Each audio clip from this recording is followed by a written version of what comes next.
get real and talk about, well, yeah, I struggled with social anxiety so bad, or I had trouble in school, I was bullied. Any of the things that they can talk about, it normalizes other people's experience, and that makes them that more relatable and reminds all the viewers that they're not alone. Yeah, and you've had some of these people like Shane Dawson and Hannah Hart, some of the YouTube OGs that people really look up to, and to have them feel very human and talk about these issues must be really inspiring and motivating for your fans. It is, and it also helps the channel grow, which is great because, again, going back to that original discussion about being able to reach more people, that just lends to that, and it grows and grows. Yeah. And then let's talk about process.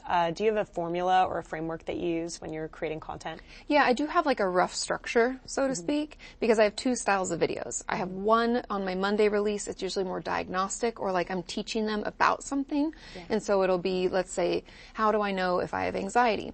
And so I'll go to my DSM, or my Diagnostic and Statistical Manual, tell you how it's diagnosed, what symptoms we're looking for. Then I'll get into how it could feel for you, how it may affect those around you, and then we'll get into how can you get better. So what do you ask? Who do you see? What tools and techniques can I use today? Yeah. And then the Thursday video, the second style, is just an FAQ. So building off of essentially that Monday video that goes out, people can leave in the comments, well, yeah, I do feel anxious, but what about if I feel like I can't catch my breath? What does that mean? And so then I go into Thursday videos and I answer that. And so I just pose their question, read it verbatim, and then I define the terms that they may be using, like, okay, that catching your breath and feeling faint might be a panic attack, and then here's how you can help. And that's interesting, too, because what you have then are two formats that are feeding each other. And then you're also giving your viewers the feeling that you really are listening and you're participating. Yeah, because again, we're in it together. I'm there with them. I'm not any better. I want them to know that I'm listening. So let's talk a little bit about how brands can participate. What's the best way for an advertiser to work with a creator like you who's covering topics like mental health? Yeah, I think it's kind of twofold. The first component being, please watch the content. Get familiar. Yes, get to know me, how I communicate with my audience, because that will give you an idea of how we can work together. And then the second component is build a relationship. I like to see brand deals not as like a one-off, but more of like a relationship together, so we can find new ways to work together in the future towards the same goal.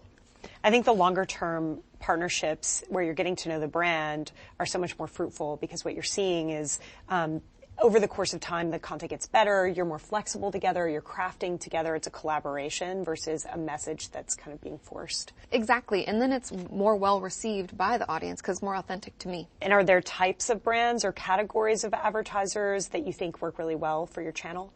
I mean, in the past, I've worked with like mail order pharmacies or online therapy resources, whether it be an app or online therapy itself. But I think it's also important to think outside the box, that it's not just that one niche of health and healthcare. It doesn't have to be mental health. No, it can be wellness as a whole, whether it's like travel, thinking like hotels, or like I do yoga as a way to take care of my mental health. So think yoga mats or yoga clothing brands or yoga retreats. There's a lot of different ways to integrate into what I'm already doing. Yeah, focusing on wellness and holistic kind of Exactly. care. I love that.